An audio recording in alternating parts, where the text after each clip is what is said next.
कविताको शीर्षक छ मन्दिर हो कि कसाईखाना।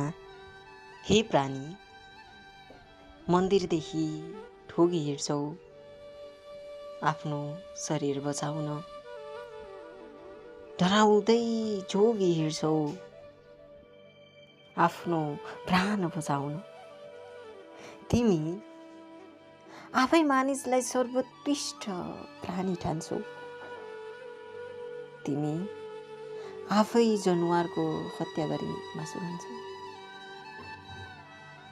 निर्दोष प्राणी हत्या गर्ने कसले साहस दियो?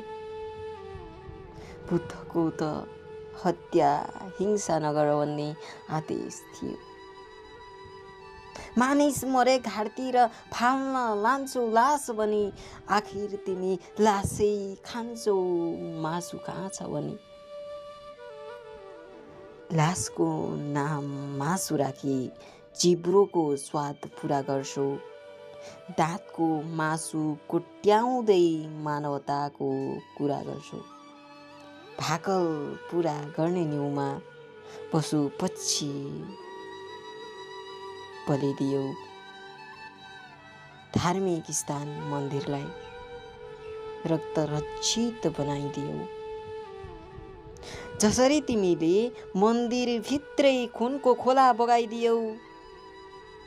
मन्दिर हो कि कसाईखाना बुझ्ने नसक्ने बनाइदियौ। मन्दिर हो कि कसाईखाना बुझ्ने नसक्ने बनाइदियौ।